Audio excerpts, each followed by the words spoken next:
Hello viewer, কেমন আছেন সবাই? আশা করি সবাই ভালো আছেন। অনেক সময় আমাদের প্রয়োজন হয় 3-4টি ছবিকে একটি পিডিএফ ফাইল আকারে সেভ করার জন্য। সো আমরা হয়তোবা বিভিন্ন সময় বিভিন্ন ধরনের অ্যাডিশনাল সফটওয়্যার ব্যবহার করি যে 4-5টি ছবিকে একসাথে পিডিএফ করার জন্য, এবং হয়তোবা লাইসেন্স বা এক্সেট্রা ইস্যু হয়। সো আজকে আমি আপনাদের সাথে শেয়ার করবো কীভাবে উইদাউট ইউজিং এনি সফটওয়্যার আপনি চাইলে আপনার মাইক্রোসফটের যে ফ্রি সফটওয়্যার সেই সিম্পল ট্রিকের মাধ্যমে আপনি চাইলে একসাথে যে কোনো ছবিকে পিডিএফ একটি ফাইল আকারে রূপান্তর করবেন। সো আপনাদেরকে সম্পূর্ণ ভিডিওটি দেখার জন্য আমন্ত্রণ জানাচ্ছি। সাবস্ক্রাইব বাটনটিতে ক্লিক করুন এবং পাশে থাকা যে বেল আইকনটি আছে তাতে ক্লিক করুন আমাদের ভিডিও সবার আগে পেতে। চলুন তাহলে দেখে আসি কিভাবে আপনি চাইলে যে কোনো পিকচার একসাথে সেগুলোকে পিডিএফ আকারে রূপান্তর করবেন without using any third party software.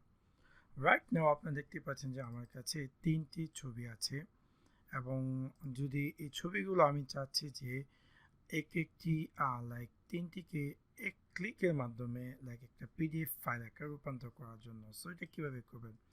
এটা জাস্ট সিম্পল একটি ট্রিকের মাধ্যমে আপনি চাইলে কাজটি করতে পারেন। প্রথমত আপনাকে যে কাজটি করতে হবে, আপনার যে সম্পূর্ণ ফাইলগুলোকে আমরা সিলেক্ট করব। সিলেক্ট করার পর আমি এখানে জাস্ট রাইট ক্লিক করব। ক্লিক করার পর আমি ক্লিক করব প্রিন্টে ক্লিক করার পর আপনি পেয়ে যাবেন এখানে প্রিন্টার ওয়ান নোট। এখানে আপনি পেয়ে যাবেন মাইক্রোসফট প্রিন্ট টু পিডিএফ। যখন আমি মাইক্রোসফট প্রিন্ট টু পিডিএফ এ ক্লিক করব, দেখতে পারবো যে এখানে 3টি পেজ এখানে দেখাচ্ছে। এন্ড আপনি চাইলে এখান থেকে অ্যাডিশনাল সেট আপ, বাট আমি অ্যাজ ইট ইজ রেখে দিচ্ছি full page photo. And then এখান থেকে আপনি যদি ফিট পিকচার টু ফ্রেম আপনি অ্যাড করতে পারেন, অথবা সেটাকে আনচেক করতে পারেন। It's up to you. And then finally আপনি চাইলে এখান থেকে পেপারটি কি সাইজটা আছেন, লেটার, লিগেল, মোর, আমি জাস্ট এটাকে A4 দিয়ে দিলাম। ওকে, অ্যান্ড দেন আমি এখান থেকে প্রিন্টে ক্লিক করব।